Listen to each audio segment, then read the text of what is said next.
विजय हर दिन बाजार में हरी मटर की सब्जी बेचने का काम किया करता था। ऐसे ही एक दिन देर रात जब विजय हरी मटर बेचकर घर आता है, तभी उसकी बीवी आरती बोलती है, कैसा रहा आज आपका दिन?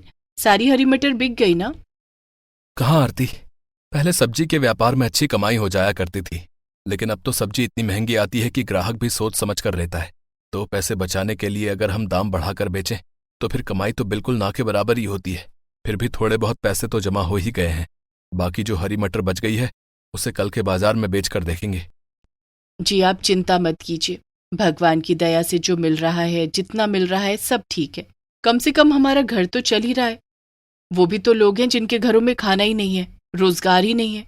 हम उनसे तो बेहतर है ना। ये तो तुम सही कह रही हो आरती। मैं हाथ मुंह धोकर आता हूँ, फिर खाना खाता हूँ। इतना कहकर विजय हाथ मुंह धोकर आता है और खाना खाता है, जिसके बाद दोनों पति पत्नी आराम से सो जाते हैं। ऐसे ही दिन गुजरते जाते हैं। जैसे तैसे धक्का लगाकर हरी मटर बेचकर विजय का घर चलता जाता है। एक रात विजय हरी मटर बेचकर घर आ रहा होता है, तभी वो देखता है कि एक गाय कचरे के डिब्बे में से मुंह मारकर कुछ खाने को ढूंढ रही है। ये देखकर विजय को बहुत दया आती है और वो खुद से बोलता है, हे भगवान, इन गौ माता को देखकर लग रहा है कि ये बहुत भूखी हैं। मेरे पास काफी हरी मटर बच गई है। गर्मी का मौसम चल रहा है, सुबह तक ये सब्जी वैसे भी मुरझा जाएगी। कोई ग्राहक इसे खरीदेगा भी नहीं। इससे तो अच्छा है कि मैं इन भूखी गौ माता का पेट भर दूं। कम से कम इस हरी मटर से इन्हें तो कुछ लाभ होगा। इतना कहकर विजय अपनी रेडी पर बची हुई हरी मटर को गौ माता को खाने के लिए दे देता है।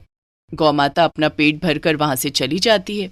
ऐसे ही अब हर दिन विजय जब बाजार से घर आता तो गौ माता उसे उसी जगह मिलती और हर रोज की बची हुई हरी मटर विजय उन गौ माता को खिला दिया करता था।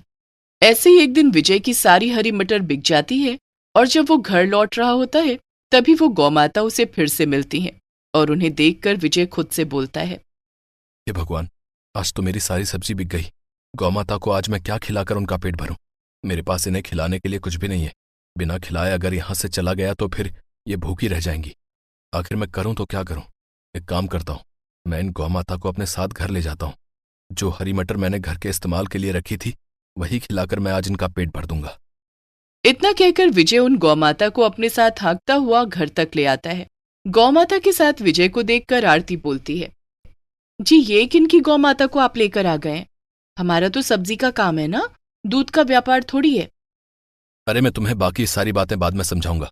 अभी तुम जो हरी मटर घर के इस्तेमाल के लिए छोड़ गया था वो जल्दी से लेकर आओ। विजय की बात सुनकर आरती घर में रखे हुए मटर ले आती है और विजय को देती है। विजय जल्दी से वो हरे मटर गौमाता को खिला देता है, जिसे खाकर गौमाता जोर से एक आवाज निकालती है। तभी विजय बोलता है, गौ माता, मुझे पता है अब आपका पेट भर गया है हरी मटर खाकर। इतना बोलकर विजय आरती को हर दिन गौमाता को सब्जी खिलाने वाली बात बताता है, जिस पर आरती बोलती है, अच्छा तो ये बात है, चलो गौमाता को खिलाना भी पुण्य का काम होता है। अब इतनी रात को हम इन गौमाता को ऐसे अकेले कहीं नहीं जाने देंगे। आप इन्हें घर के बाहर ही बांध दीजिए, मैं उनकी देखभाल कर लिया करूंगी और आप सब्जी का काम देख लिया करना। इतना कहकर आरती गौ माता को अपने साथ रखने का ही फैसला कर लेती है। हर दिन की तरह विजय बची हुई हरी मटर लाकर गौ माता को दे देता है। वक्त गुजरता चला जाता है। बढ़ती महंगाई के साथ साथ सब्जी का व्यापार बहुत ही मंदा पड़ने लग जाता है। अब विजय के पास इतना पैसा नहीं था कि वह बड़ी मंडी से हरी मटर लाकर बाजार में बेच सके।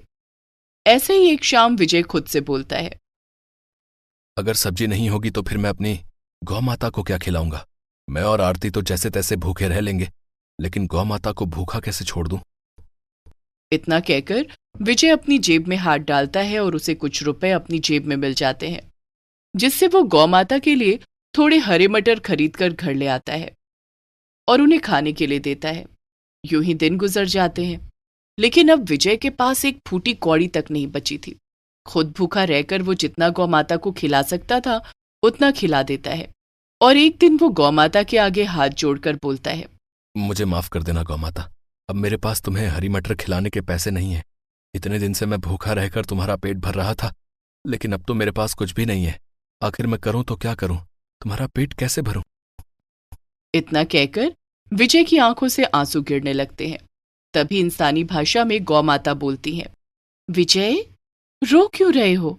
आज तक तुमने हमेशा मेरा पेट भरा है। तुमने मुझे अपने परिवार के सदस्य की तरह रखा, मुझे अपने घर में शरण दी। इतने दिनों से तुम मेरी देखभाल कर रहे हो, इसीलिए अब मदद की बारी मेरी है। गौमाता, आप बोल भी सकती हैं? हाँ विजय, मैं बोल सकती हूँ, क्योंकि मैं कोई साधारण गौमाता नहीं हूँ, बल्कि एक जादुई गौमाता हूँ। तभी वहां पर आरती भी आ जाती है और गौमाता को बोलता देखकर विजय की तरह वो भी हैरान रह जाती है। तभी गौमाता बोलती हैं, तुम दोनों पति पत्नी ने मेरी बहुत सेवा की है और हर दिन हरी हरी मटर खिलाकर मेरा पेट भी भरा है। इसीलिए अब मैं तुम्हें ऐसा कुछ दूंगी जिससे तुम दोनों का जीवन हरा भरा कर दूंगी। इतना कहकर गौमाता गोबर करती है। जैसे ही वो गोबर जमीन पर गिरता है तो वो हरे मटर में बदल जाता है। ये देखकर आरती बोलती है, ये क्या गौमाता, आपका किया हुआ गोबर हरी मटर में कैसे परिवर्तित हो गया? क्योंकि मैं एक जादुई गाय हूं, इसीलिए मेरा दूध, गोबर, हर एक चीज जादुई है। अब तुम इन जादुई मटर को उठा लो और इनको उस बर्तन में डाल दो जिसमें तुम प्रतिदिन हरे मटर लाकर रखते हो और धोते हो। गौ माता के कहने पर आरती और विजय बिल्कुल वैसा ही करते हैं। वो गोबर से बने हुए उन जादुई हरे मटर को उठाते हैं और उन्हें उसी बर्तन में डाल देते हैं जिसमें वो अपने डेली के हरे मटर लाकर धोया करते थे। और बेचने के लिए जैसे ही जादुई मटर को उस बर्तन में 2 मिनट होते हैं, तभी वो बर्तन ऊपर तक हरे मटर से भर जाता है।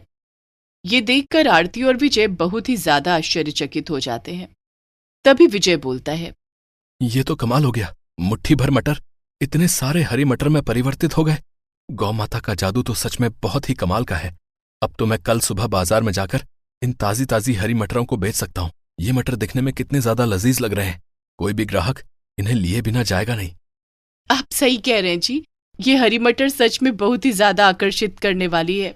अगली सुबह जब मटर से भारी रेडी लेकर विजय बाजार में जाता है, तभी कुछ ही देर के इंतजार में उसकी रेडी पर ग्राहकों की भीड़ लग जाती है और देखते ही देखते उसकी सारी हरी मटर बिक जाती है।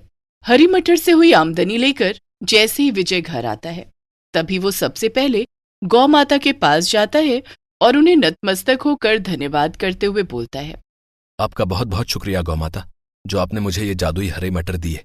अपनी सब्जी के व्यापार में मैं आज तक इतनी रफ्तार से कभी अपनी सब्जी को बिकते हुए नहीं देख पाया, जितनी रफ्तार से आज मेरी सब्जी बिकी है। ये सब कुछ केवल आपकी जादुई हरी मटर से ही मुमकिन हो पाया है। आपका बहुत बहुत धन्यवाद। ये सब तुम्हारे ही अच्छे कर्मों का फल है। तुम चाहते तो अपनी बासी सब्जी भी ग्राहकों को बेचकर पैसा कमा सकते थे, लेकिन तुमने पैसे की परवाह न करते हुए हमेशा मेरा पेट भरा, और फिर मैं तुम्हें और तुम्हारे परिवार को भूखमरी में मरते हुए कैसे देख सकती थी? गौ माता इतना बोल ही रही होती है कि तभी वहां आरती आ जाती है और बोलती है, सुनिए जी, आपको पता है आप जितने हरे मटर आज सुबह बाजार में लेकर गए थे, उतने ही हरे मटर फिर से उस बर्तन में भरे हुए हैं, जैसे वो बर्तन कभी खाली ना हुआ हो, और एक एक मटर का दाना बिल्कुल ताजा और अच्छे से पका हुआ है। ये सब मेरे जादुई हरे मटर का कमाल है।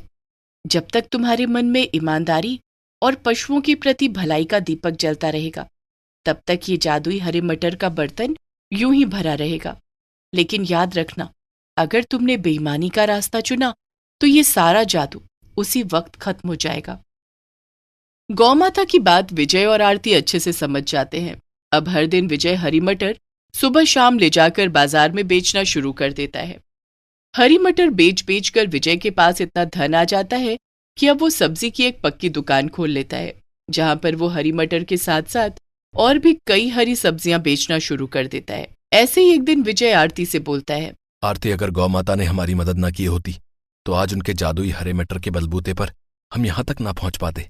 इसलिए मैं चाहता हूं कि अब से हम जितने भी आवारा मवेशी घूमते हैं, उन सभी के लिए एक बड़े से तबेले का इंतजाम करवा कर और उन्हें सुबह शाम ताजी सब्जियां और पीने के लिए पानी दिया करूं। क्या तुम इस कार्य में मेरा साथ दोगी? जी क्यों नहीं दूंगी, आखिर जिनके आने से हमें ये सब कुछ मिला है उनके लिए कुछ करने में भला कैसा सोचना, मैं आपके साथ हूं। आरती की बात सुनकर विजय खुश हो जाता है, जिसके बाद विजय जादुई मटर से जमा हुए पैसों से आवारा मवेशियों के लिए एक बहुत बड़ा तबेला बनवाता है और वहां पर कई कर्मचारियों को उनकी देखभाल करने के लिए छोड़ देता है।